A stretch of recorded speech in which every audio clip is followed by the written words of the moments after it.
গতকাল ছিল মহালয়ার শুভ দিনে আমি আমার বাড়ির জন্য কি কিনতে গেলাম দেখো সবাই। তো আমি গেলাম ফার্নিচারের দোকানে। গতকালকেই কিনা হয়ে গেছিলো, আর ভিডিওটা আমি আজকে শেয়ার করছি। 21শে সেপ্টেম্বর মহালয়ার দিনে ভালো একটা দিনে আমি ভালো একটা জিনিস নিয়ে আসলাম। তো গতকালকে সন্ধ্যার সময় আমি বের হয়েছিলাম, আমি আর আমার হাজব্যান্ড। তো অনেক দিন থেকেই ইচ্ছে ছিল, আমার গুরুদেবের কোনো আসন ছিল না, আর এই বড় সিংহাসনটা খুব ভালো লেগেছে।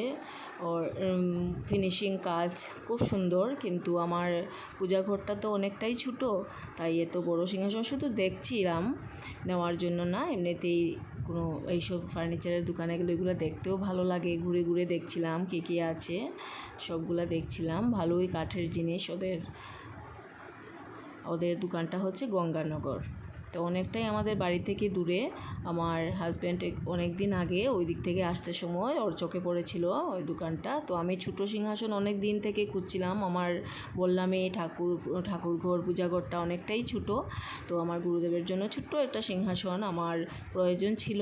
অনেক দিন থেকেই খুঁজছি, মনের মতো আর পাচ্ছিলাম না। তো ও বলেছে ওই একটা দোকানে আমি দেখেছি এইভাবে, তো ওই খুঁজে খুঁজে আমরা এসেছি গতকালকে। তো ভাবলাম কিনবই যখন, তো ভালো দিনে কিনে নিয়ে যাই। তো এইটাই পছন্দ হয়েছে, আর এই সাইজের সবকটাই সেম ডিজাইন। তো আর বেশি দেখলাম না, কারণ বড় সিংহাসনগুলোর অনেকটাই ভ্যারাইটিস ডিজাইন ছিল, কিন্তু এই সাইজের যতটাই দেখলাম সিংহাসন সেম ডিজাইন। তো আমি এসে সিংহাসনটা ঠাকুর ঘরের সামনে রেখে আমি আগে ফ্রেশ হয়ে ধোয়া কাপড় টাপড় পরে আমি আমার গুরুদেবকে আগে সিংহাসনটা একটু ভালো থেকে ফ্রেশ করে নিলাম। তারপর আমি আমার গুরুদেবকে বসিয়ে সুন্দর করে রাখলাম। তো আমার এই ছোট্ট সিংহাসন, আমার গুরুদেবের ছোট্টখাটো সিংহাসনটা কেমন হয়েছে দেখতে একটু প্লিজ জানিও সবাই। কেমন হয়েছে, সুন্দর হয়েছে নাকি সবাই একটু জানিও।